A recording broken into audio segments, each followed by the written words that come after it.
You're listening to the Hazard Ground Podcast, with service members from across the military sharing their stories of combat and survival. And now, here's your host, Mark Zeno. Welcome into the Hazard Ground Podcast. As always, we appreciate you joining us each and every week. As always, before we get started, just a couple of reminders before we get the show underway. Follow us on all the social media sites, Facebook, Twitter, and Instagram at Hazard Ground Podcast. We really want to grow that social media following and continue to make the Hazard Ground community as big as possible. Don't forget to check out our YouTube channel. You can go to youtube.com/C/Hazard Ground Podcast. Get all the episodes there as well. We are really growing that YouTube followership, so please be part of that as well. If you guys have sent us an email and haven't heard back from us, please check your spam folder. We do respond to everybody who writes us, good, bad, or indifferent, and we want to make sure that you guys know that we're taking the time to write you back. So check your spam folder. It may have gone there, and for whatever reason, if we haven't gotten back to you, please hit us up again.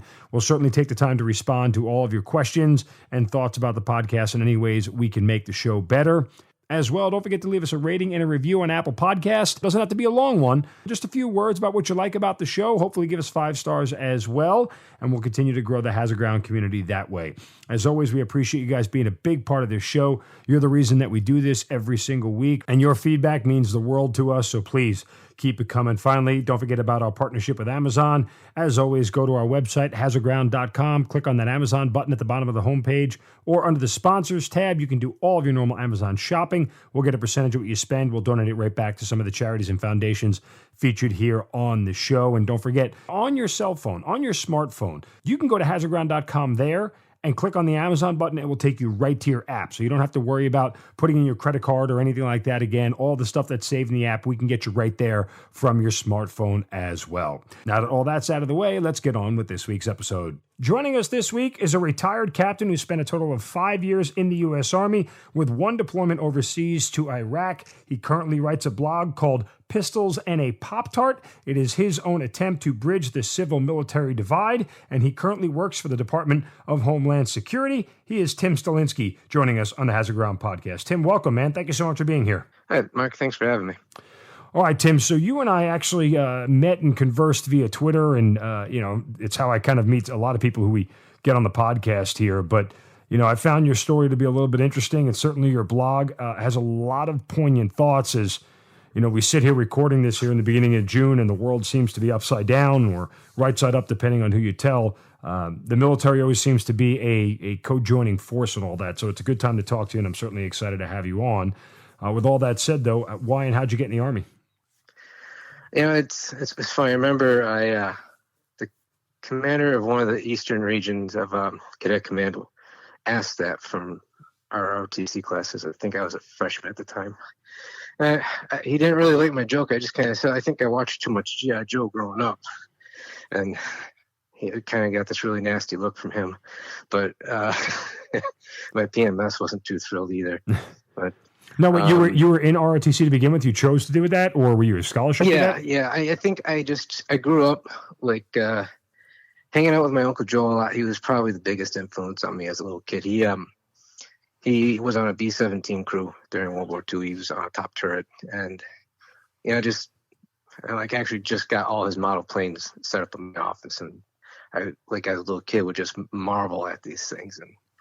And we talk a lot. He was probably, fortunately for me, he was more open about his war experiences than a lot of guys coming out of World War II. And I think I just kind of was always on that track from a young age.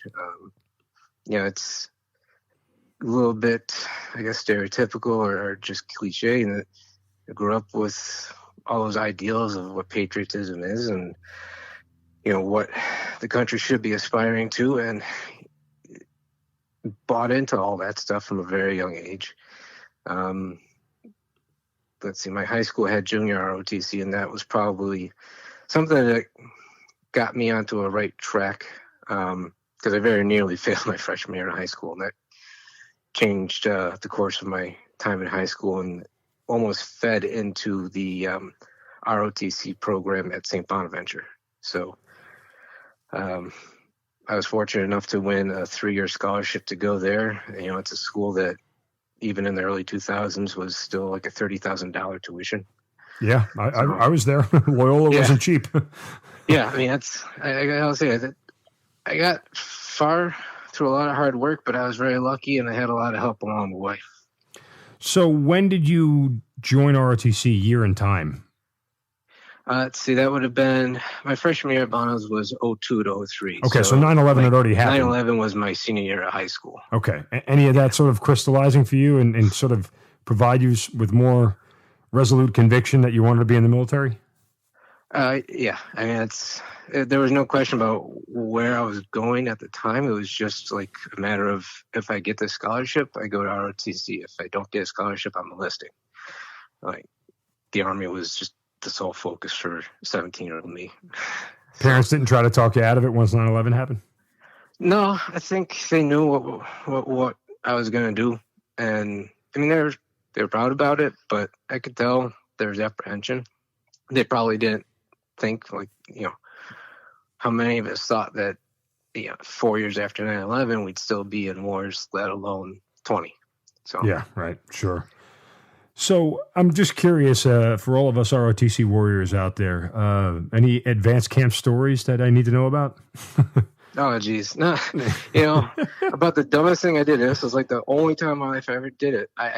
I kicked a back azimuth backwards, and it took me like 4 times to kind of get it corrected. As my buddy was the sticks line squad leader for that one. He like wanted me to do all his map stuff because I was really good at it. And sure enough, like the one time I had to actually be on the ball with that, I was just like, oh God, dude, I'm so sorry, Zach. But yeah. Nothing too crazy from that. Although, let's see, we were all boarding our planes to go back, and this one guy from I won't say his name out of respect. I don't know who, but Ohio. He was from Ohio State. I will dime them out because that school and Penn State were like the 2 schools where I met like the worst people from, hands down. And he just had to get rip-roaring drunk at the airport bar as we're all waiting for flights. And sure enough, this major in his civilian clothes is just watching this kid the whole time, and he ended up sitting next to me on a flight. It was just absolutely horrible. He's trying to stand up to go to the bathroom while the plane's taking off, and he's falling all over the place. I'm trying to grab every puke bag I can to get it ready, and luckily put a seat between him and me. That was pretty classless and stupid. Yeah, well, again, sometimes the military entrusts us with way too much very early on in our careers, but again, not a perfect system, but it is what it is. No, I came to be a fan of saying, there's dirt bags in every organization, and you judge that organization by how they deal with them. Right. All right, so you get commissioned, and where are you heading next? From 13 months of TUI. By the time Korea was my first duty station, but by the time I finally got there after, this was the year group where Bulk 2 was really in full swing for like 99% of commissionees. So I did that Benning, bounced over to Fort Bliss for my OBC. It's the Air Defense School, is still there at the time. Then back to Benning for airborne school, and then back up to New York for some hometown recruiting. Like, I was all over the place. Finally get to Korea. And when I got there, the 35th Brigade, 88 Brigade, they had just reorganized so that they no longer had a full brigade PCS. That was just a brigade headquarters with rotating battalions coming from CONUS. So Colonel Rossi, he just looked at me and he was like, I don't have any MTO slots available for you. I'm going to have to send you to Camp Casey with the Avenger battery that's up there that they had just reflagged to the 210th Fires Brigade. Now I just looked at him and was like, that's cool with me. I'm thinking inside because I don't want to. The one thing I learned from air defense is you don't badmouth Patriot stuff. You do that, you're pretty much toast. So I went up to Casey and I was so happy. I wanted to do Avenger stuff. I wanted to do SHORAD stuff because, it was this mentality that got driven into us in ROTC, at least at Bonos, was, go combat arms. If you're not combat arms, it's kind of weak, right? Very much old school kind of mentality in that there. Yeah. Wow. So that was always what was drilling us, me and a couple of my roommates that were commissioned with me, like that was our focus. And probably something that over years we realized that's probably one lesson that we didn't need to learn.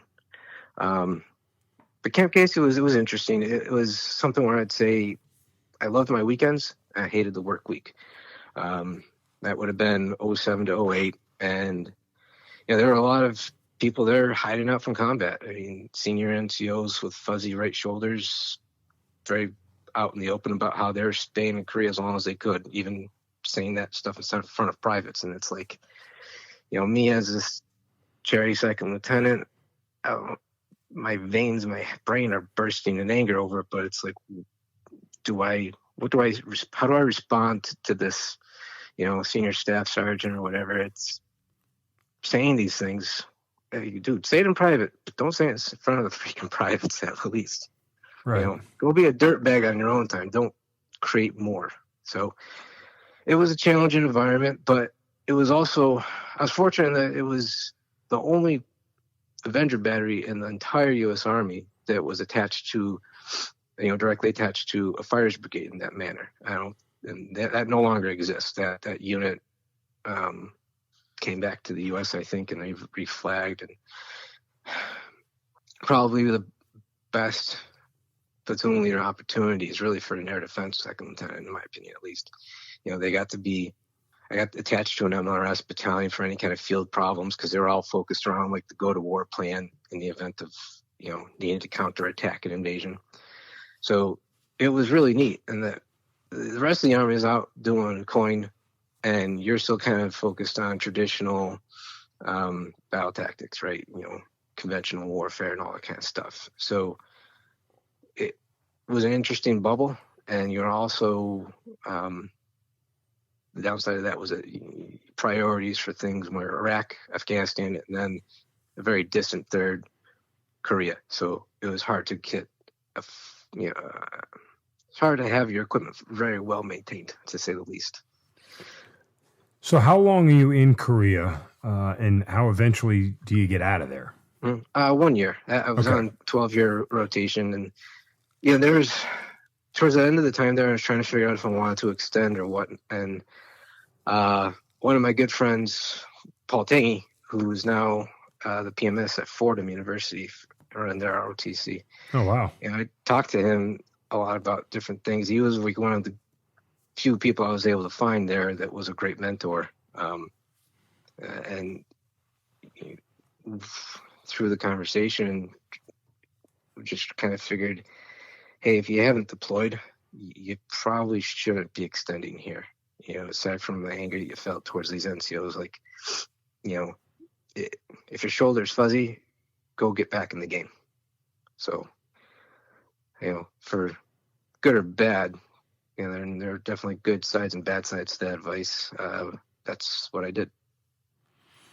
So you extend, and how quickly? No. I did not extend. I went back CONUS and. When you say extend, I thought you meant okay. So when you said, I thought you meant you extended. Go get back into like the deployable army, basically. Right. Okay. We all knew that if you're in Korea, you're not non-deployable, but you're non-deployable. Well, that's changed, hasn't it? I mean, units from Korea are deploying now, no, or they have to come. They come back stateside and then go. Yeah, it seems. I've tried to keep up a bit because there's a certain amount of affinity towards that. It seems like it's mostly CONUS-based battalions rotating in and out with like permanent headquarters elements.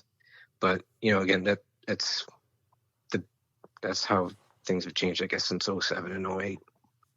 All right, so you end up going back to the quote regular army, as we say.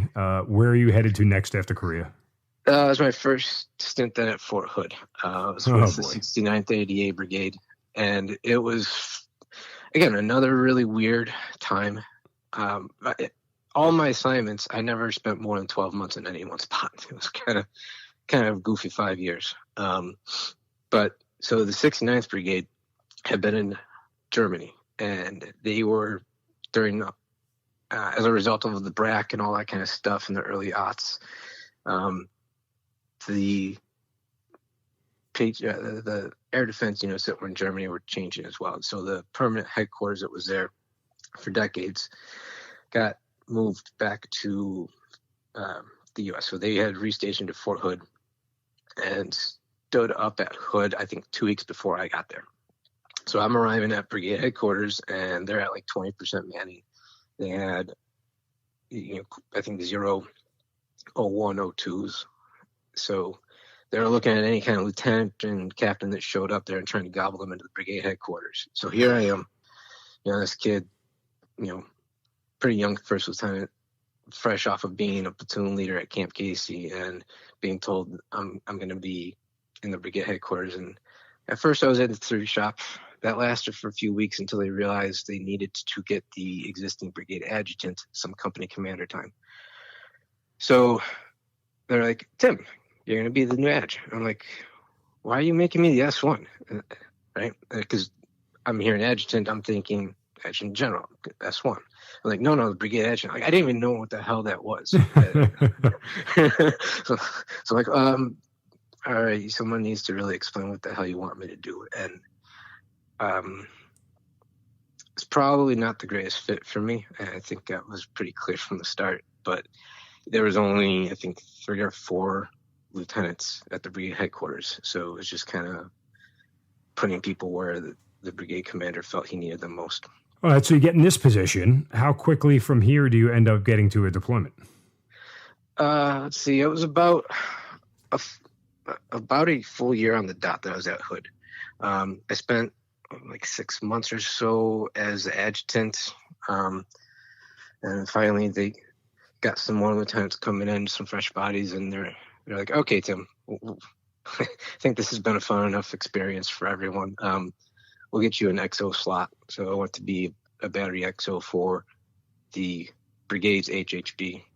The commander was well known for not being the greatest. Again, I'm trying to not drop dimes on everybody here left and right, but I guess it was just my experience, right? But the guy needed help. He definitely needed an XO. The brigade DCO just looked at me. He's like, Tim, we're going to give you this because you've been asking for it, and we go fix the supply system and the maintenance program.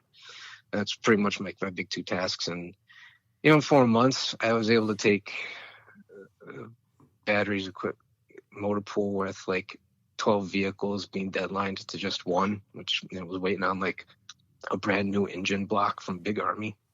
Nothing much to be able to do about that. And the real interesting thing though is that talking to the supply sergeant, my first week or so on the job, he told me that the battery commander hadn't done any 100% inventories before leaving Germany or since they arrived at Fort Hood. And this is maybe 6-7 months after the big move.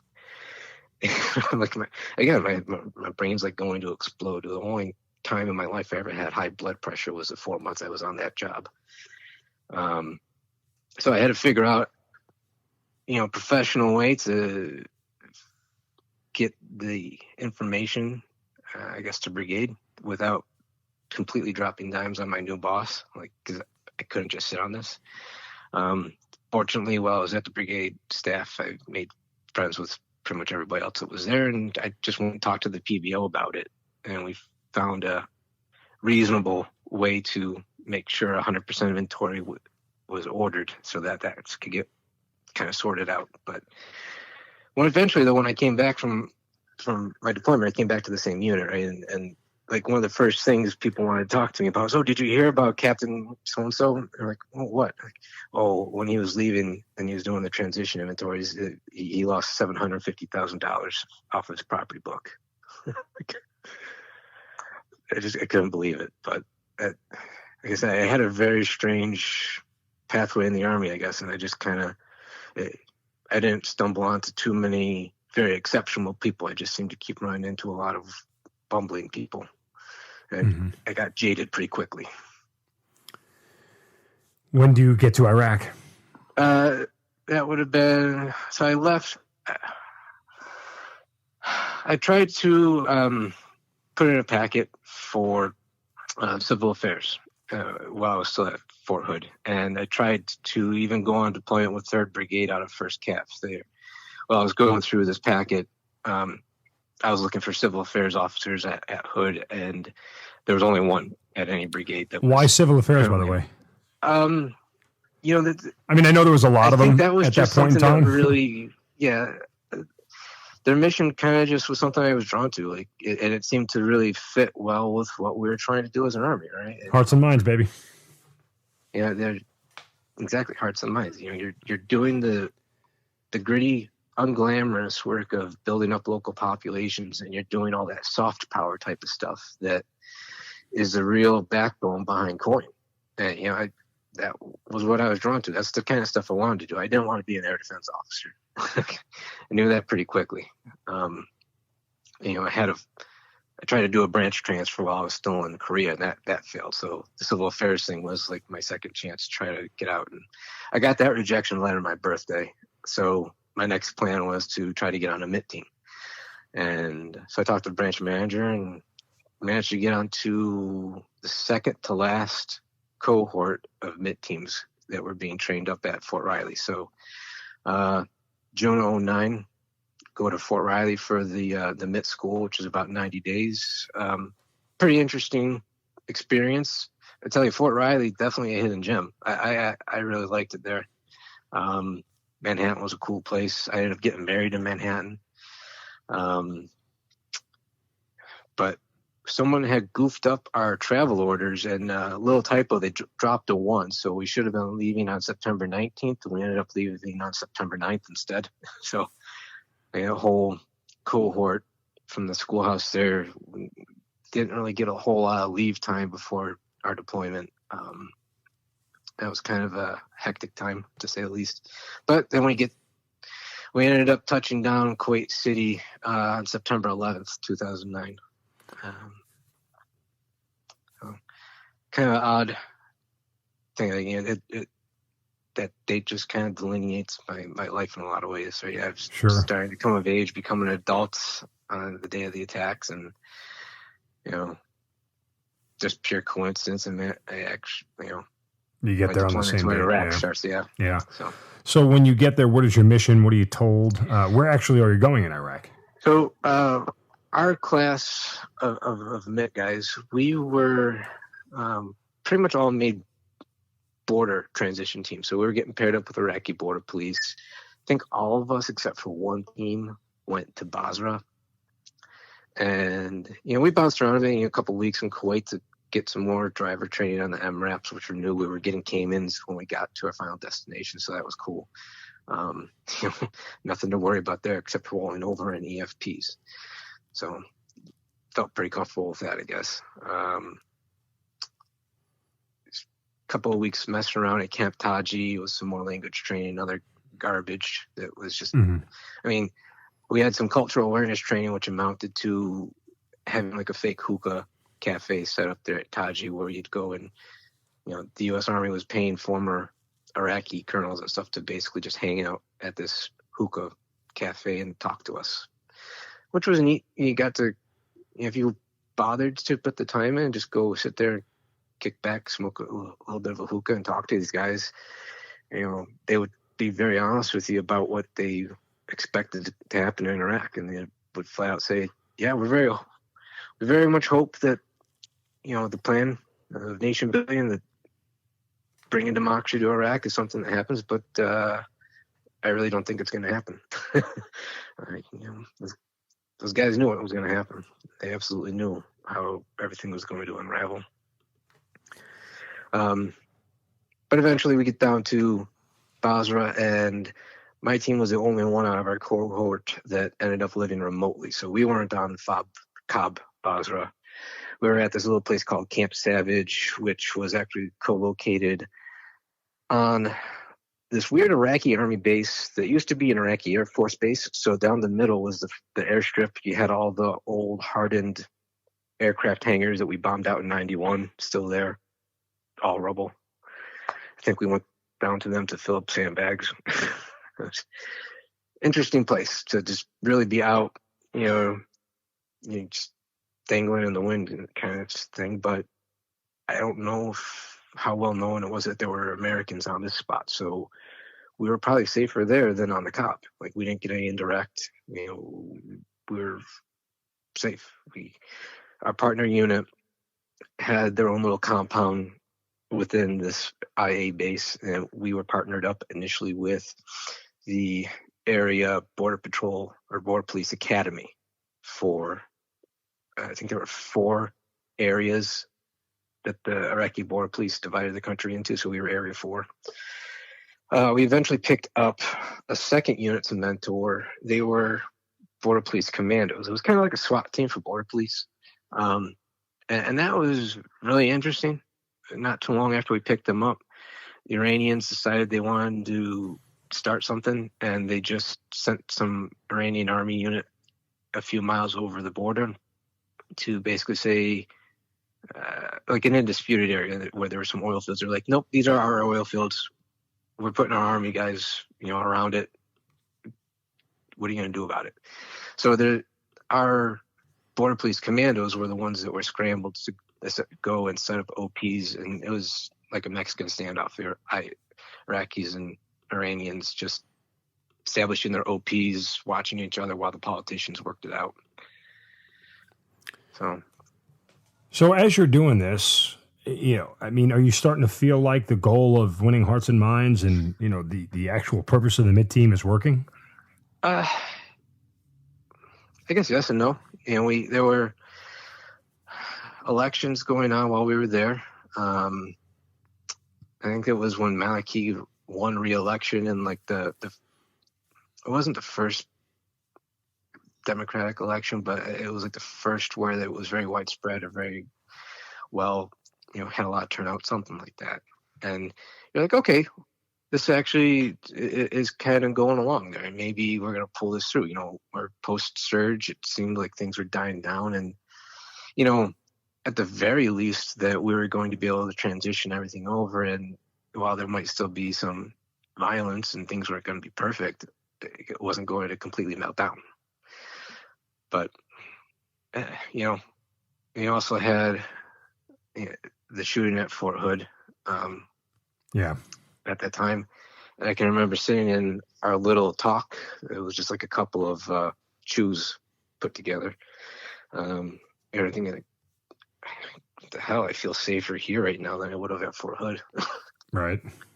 It was a very surreal experience there. So it was very strange. I wrote something about it. My summer writing kind of takes a down turn because I'm trying to use like the 3 good months we have up here in Buffalo to scramble and do all my housework and stuff. So like my extra free time doesn't get really go towards writing a whole lot. But the last thing I wrote was about how it really felt like just being a spectator.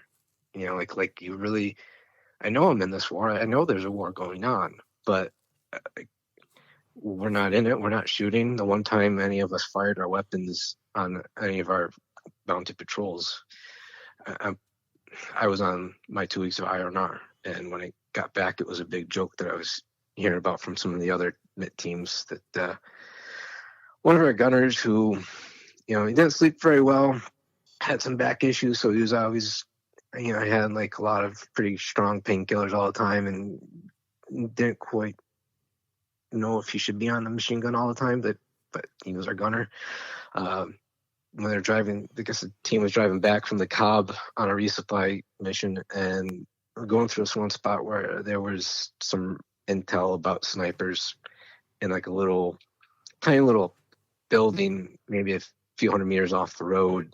We've driven by it so many times, it was nothing. But guy swore he heard a bullet go by his head. Just think about that. The guy is on a turret on a Cayman going like 50 miles down the road. He says he hears a single bullet go by his head. Sure. But he lit up a few bursts on this thing and then got back and was trying to fill out the paperwork to get a combat action ribbon. Yeah. And I understand what's going on here. Like, I'm glad I was on my leave for that, because it sounded like a giant mess. And like I said, it's one of the things that the other teams, when they heard about it, they were just kind of joking on us for. Good dude, that guy. He was a really good dude, that gunner. And just, I don't know, takes all sorts, I guess. And we had, these MiTT teams were definitely motley crews. You had, it was kind of typical, and the makeup of it. You had like a couple guys with a ton of deployment experience under their belts, and a bunch of senior NCOs and a team leader on their first deployment. And it was one of those catch-all kind of assignments that the Army was like, let's find out these people that haven't deployed yet and make sure they go and do something. Then you had weird people, like me and a couple other guys on the team that, I guess we were true believers. We thought that this was the thing that we should be doing, to do our part. And I don't know, for a lot of it, it did seem like we were just wasting our lives sitting there, and, doing fuck all. We go out, mentor these. What are we going to do? We're going to mentor this Border Patrol Academy, their cadre, these guys that are like all Iraqi colonels that were in the Army before I was born. Mm-hmm. Like we knew the game. It was go have some chai, make friends with these guys. And the Iraqi colonel that I was supposedly mentoring, he was a great dude. He would show me videos of his kids and stuff. And, from time to time, I still wonder about that guy and how he's doing, if he's still alive, if his kids have been able to manage to grow up and with some kind of normalcy, to know some kind of peace. God, I hope so, because they're good people. Yeah. It's odd, but like one thing the Army taught me is people are people. We all just want one thing, and it usually boils down to security. We want to have physical security. We want to have shelter. We want to have food. We want to have financial security and just be left the hell alone to live our lives in peace. It doesn't matter what country you're from, what culture you grew up in. That's what 95% of us want. I always often wonder the same thing. The Iraqis I worked with, I wonder just where they are now. I think about it all the time. Are they alive? Did they survive? Did their family survive? Like, what is their position in life? Is it any better? Is it any worse? I mean, how does any of this, any of the work that we did together, where we bled together and sweat together and everything, is that still part of their lives? I mean, it's just and I'll never get the answer to it. It'd be great to have it, but I doubt I'll ever find out the answer to where the people I served with over there and the Iraqis I trained with side by side every single day, how they're doing and what their lives are like. Yeah, I mean, like I said, I've listened to some of the past episodes, and I can tell that's a question that's been on your mind too. And it's really odd juxtaposition with like Vietnam vets, right? Because a lot of them did get some of that kind of closure. They got to meet some of the Vietnamese officers they fought against or fought with, depending on, how everything shook out. They got to see 50 years later, Vietnam is kind of prospering now, and we're friends. Like, as screwed up as that seems, and as hard as it would have been to believe, in the 80s and 90s, that's where we're at. And I sit and I wonder what is Iraq going to look like in 2040. I don't even think about that for Afghanistan. Afghanistan's going to be Afghanistan forever. It's just, it's a culture that is just so different from ours. You can't go in and force a traditional nation state kind of structure because that's what you think everybody should be like. And Afghanistan is just what it's going to be. But Iraq, it's been so many different things in the last century. And, whether or not it's going to be a place that we can go as tourists in 30 or 40 years' time, it's hard to see that. Yeah. Yeah.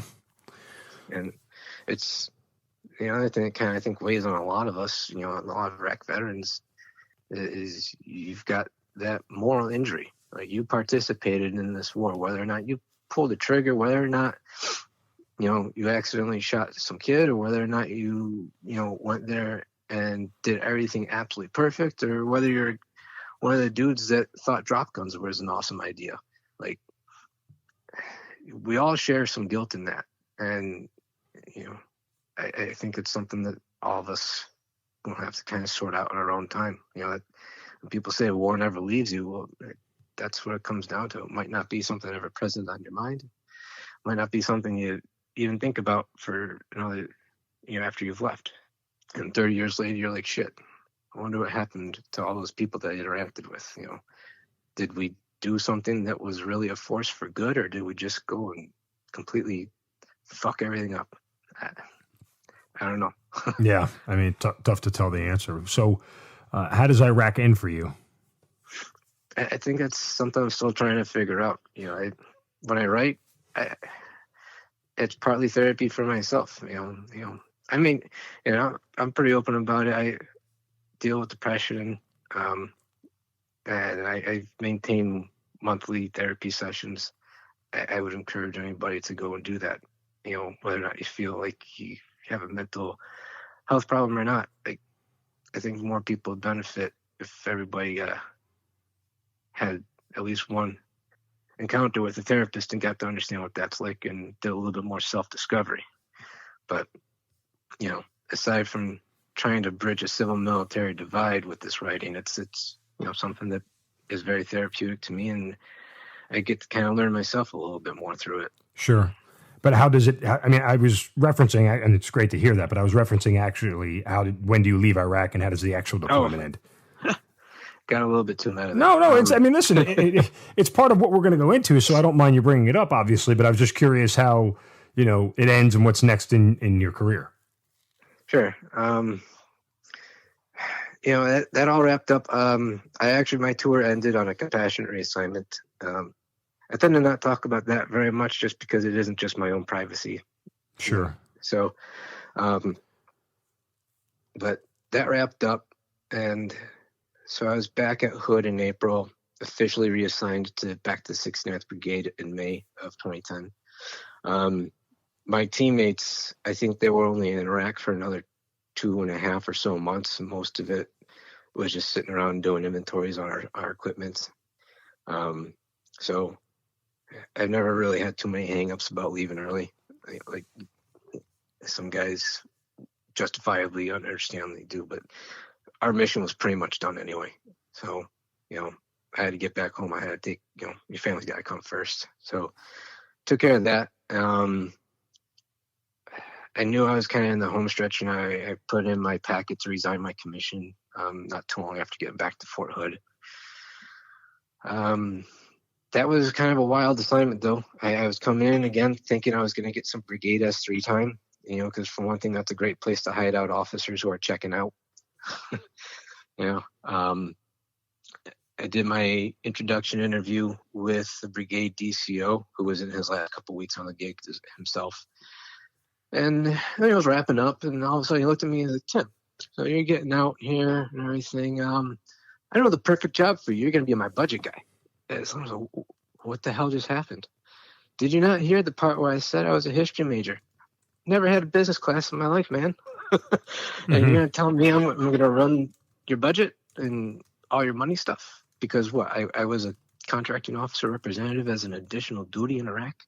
That's pretty much how it shaped out. So that was quite a smack in the face. I was going out the door for my interview there, and I had to learn pretty much everything about fiscal policy, stuff like Anti-Deficiency Act, pretty much everything dealing with money from a federal perspective, whether it's managing your unit's budget or the contracting, taking care of government credit cards and all that kind of stuff. And, oh, by the way, the brigade, this is the same brigade I was, with from when they stood up originally at Hood.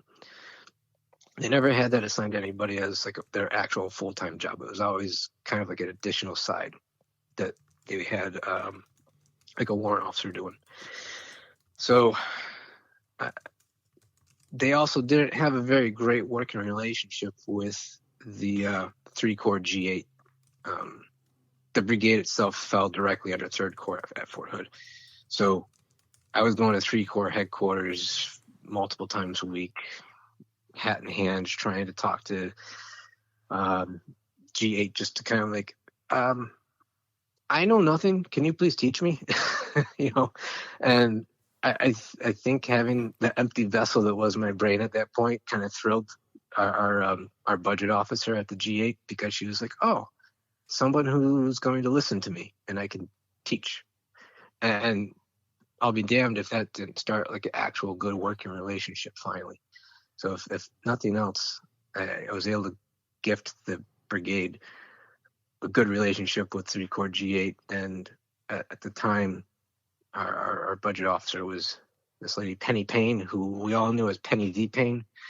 And, you know, the brigade headquarters would kind of joke about how they never did anything they wanted. They never were able to get purchase requests through. And this lady was always just a roadblock. And no, it was just nobody at the unit ever wanted to listen and follow the freaking regulations.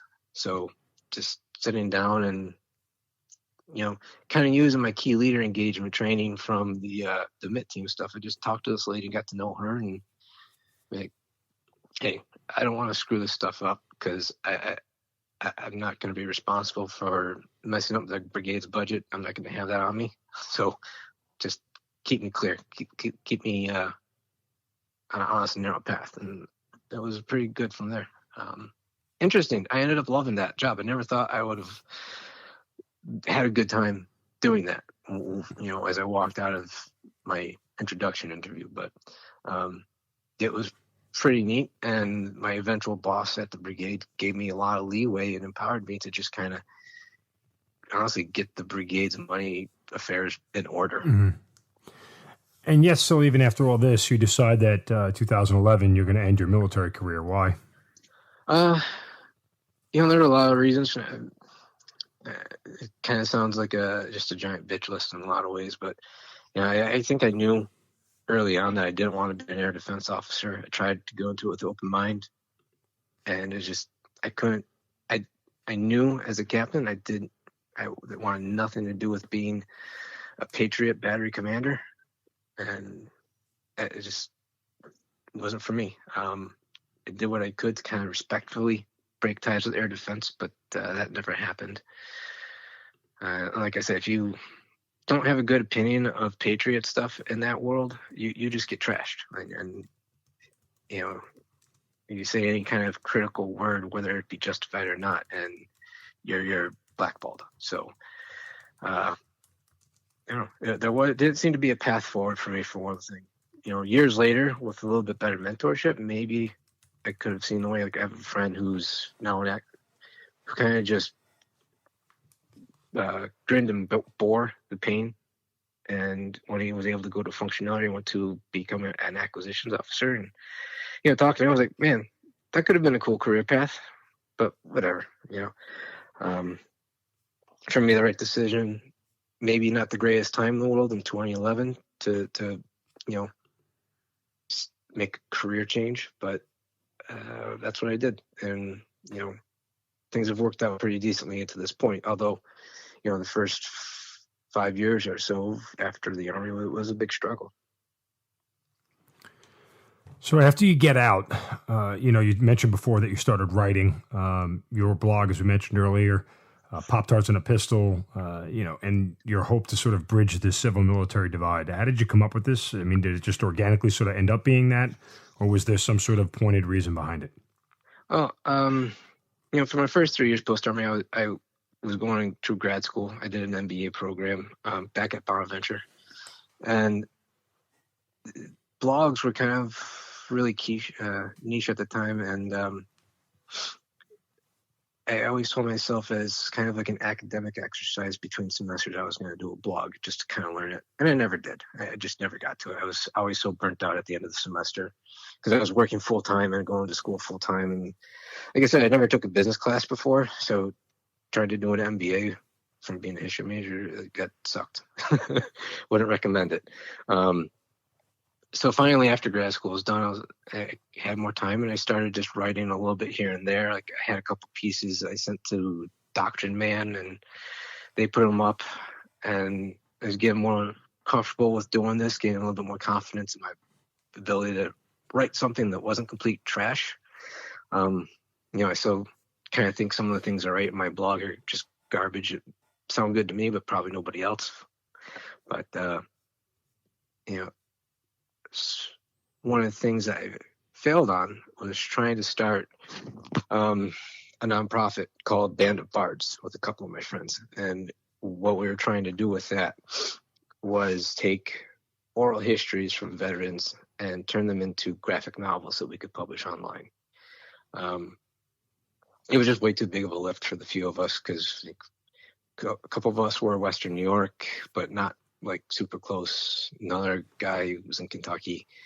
We just didn't have it in us to get all these things together.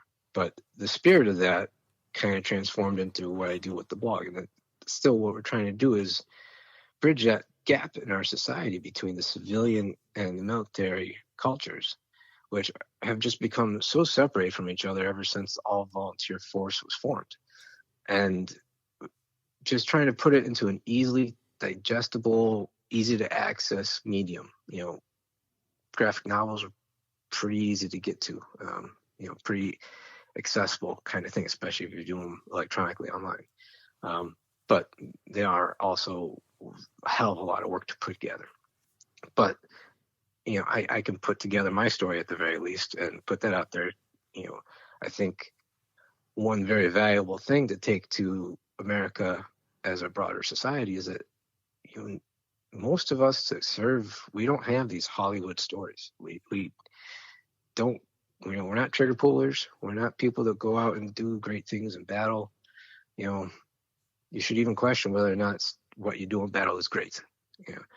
But this is the monotony of military service, and it's just as important to understand that, and important to understand the different people that are drawn to military service, why they are drawn to it, as anybody else. You've got that. Again, I don't want to come out here and rag on people, but you've got that vet bro section that does a great job of drawing attention to themselves, and I think skews the image because there's so much media attention towards that, good or bad. I'll remain indifferent on that right now, but that is a perception that's out there, and it's very widely held, from people from all political spectrums and backgrounds and whatever. But you need other stories to get out there and balance all that stuff out and let the public know, hey, the military serving you is very diverse. There are a lot of different factions within it, and there are some ill factions within it as well, but it's mostly great people who are trying to do something to improve their lives, and they also want to serve you, the American taxpayer. And today, July 2nd, we're waking up to news of Chairman of the Joint Chiefs of Staff surveying the battle space of Washington, D.C. I think these kinds of stories are needed now more than ever, right? Well, and part of that is, too, as you talk a lot about bridging the civil-military divide, and again, we record this thing in the beginning of June, as you start to see National Guardsmen and the threat of active duty troops being called in to quell some of the protests around the country. It's just the appearance of the military that automatically puts people in a frame of mind of what we do and who we are and how we go about what we do. And that's just, not the case. It is not a reality that because people in camouflage show up, that all of a sudden they are there to do some of the worst things imaginable. I mean, it's just it's a very weird spot to be in at times. Absolutely. The sergeant that's out there trying to keep their team together and do the right things and just get their mission done and go back to regular life for themselves. That's the human story down there at that stage, right? The person at the very bottom who's also at the front of everything, making the direct contact with the public. They're the ones who are most at risk, and not the people at the very top who they're going to do whatever they're going to do. And they're completely different things. There's not just this big monolith in camouflage. I don't think very many folks understand that, and that kind of contributes to the chaos that you'll see going on now, because so many folks in America don't understand the military that they pay for. So, there's so many different facets to what drives this divide. I think Jim Golby does some really great work on sparing, parsing all that stuff apart. But he can talk about how such a small percentage of the American public serves in the military, or even smaller percentage that's served in war, or this percentage that has immediate family member that's served. And you break all those things down, it just comes to a smaller and smaller faction of the country who understands what the military is supposed to be. What our ideals are, what we're supposed to be doing on behalf of the American public. Mm-hmm. And then you've got, hundreds of times many people going out trying to spin their own agenda and story about what it means. There's just a lot of ambiguity out there. And if more of us were to put our own stories down and put them out there for folks, maybe we could cut through the bullshit and make sure we all, as one society, understood. You pay for these incredibly well-trained and, yes, incredibly dangerous people to be out there, but that there's a lot that goes into that mix of people, and you shouldn't be afraid of them. You shouldn't do hero worshiping stuff either, because we are just regular people that are fallible. Well, there's two things there. One, humble brag. That's the purpose of this podcast, is to tell those stories, right? Like, it's to get people to know each individual person on a personal level and who they are and where they come from and what they did and how they survived it, and sort of humanize the idea of being a soldier, an airman, a Marines, a sailor, whatever it may be. And to the other point of the hero worship, there is because such a small number of people put on a uniform, and even less of those actually see combat, there is a sense of, and watching the toll of war for 20 years, there is a sense of almost guilt by the civilian side that they didn't do enough, that they didn't do their part, that somebody stepped up instead of them to do a job that they didn't want to do. And that guilt is transferred into hero worship. Oh, we must, applaud the military, and we must be thankful, and we must show them gratitude, and we must do all these things. When in reality, it's one part of the American pie, right? It's one part of the American condition that is the military, and we choose to do this just like somebody else chooses to be a lawyer or a judge or a police officer or a teacher, right? They're also part of the American, condition and that slice of pie. You could argue that one job is more dangerous than the other. You could even argue that one is more important than the other. But at the end of the day, it's all part of the same group of people that ideally we want to make our country great. Absolutely. Trying to keep myself from just kind of going on rambling tirades here with this stuff, because it does drive me nuts.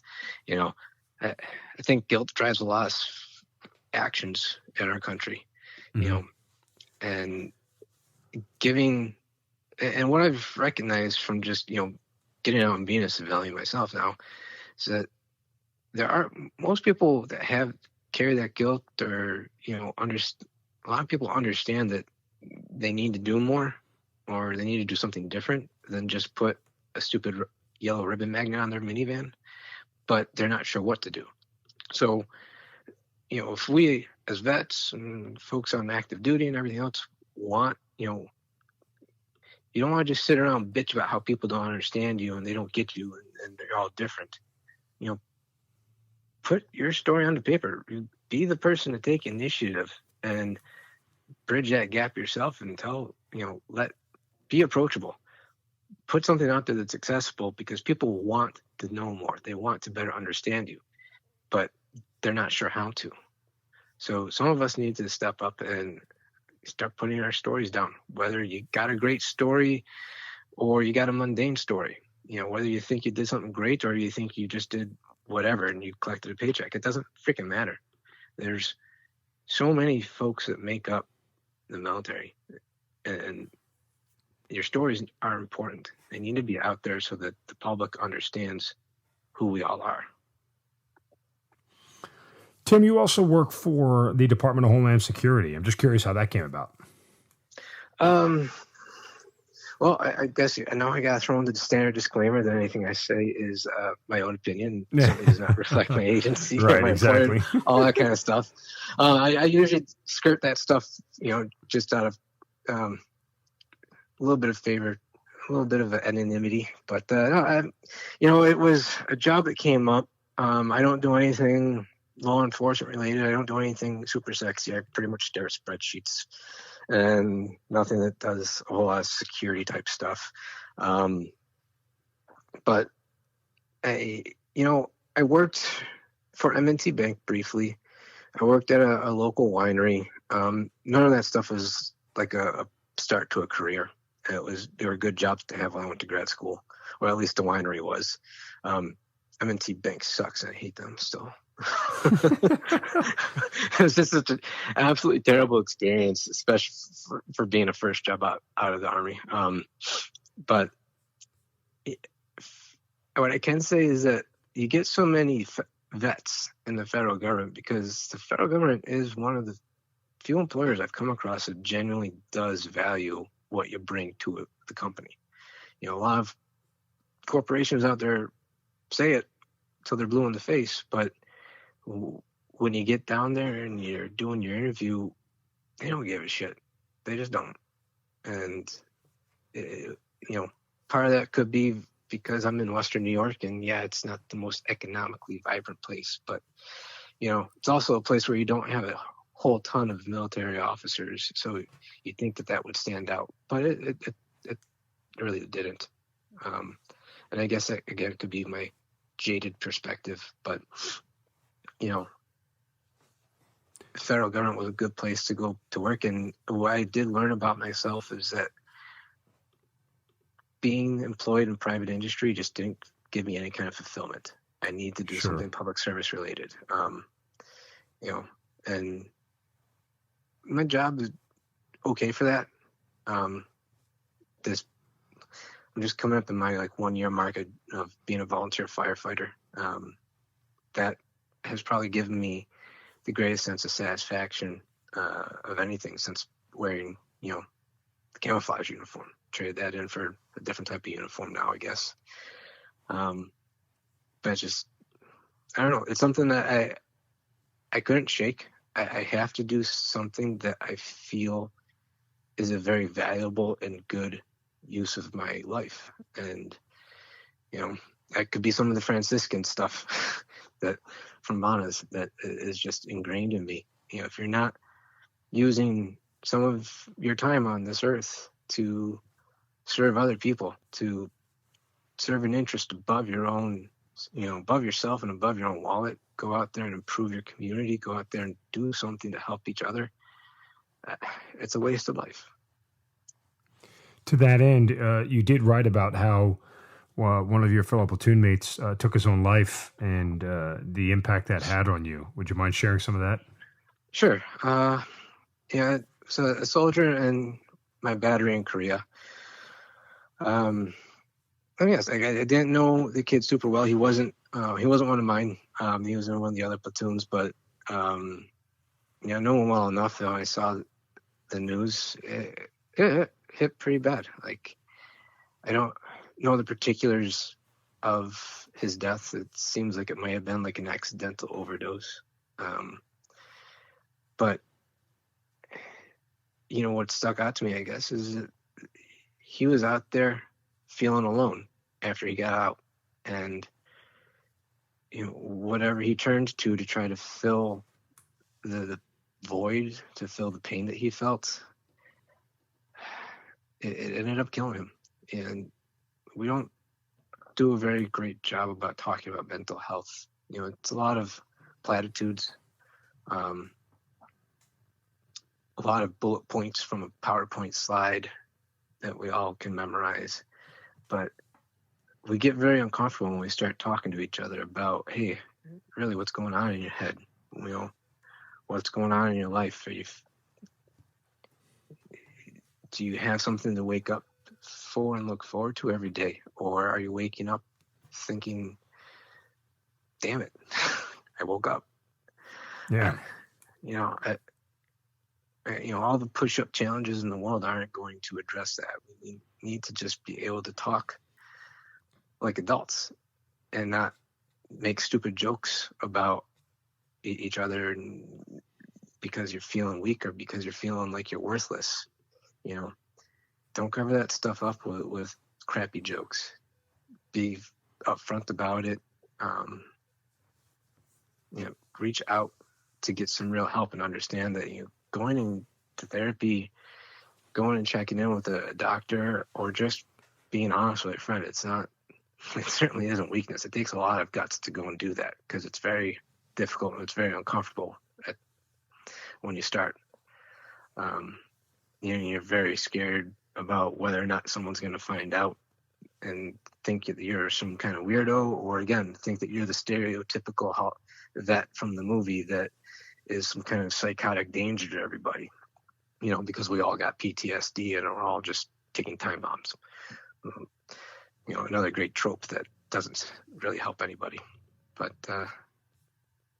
I really wish more of us, whether you feel like you're in trouble or not, go and see what therapy is like, because it's much more about getting some emotional healing than it is about having to parse out any kind of complicated mental illness. It doesn't.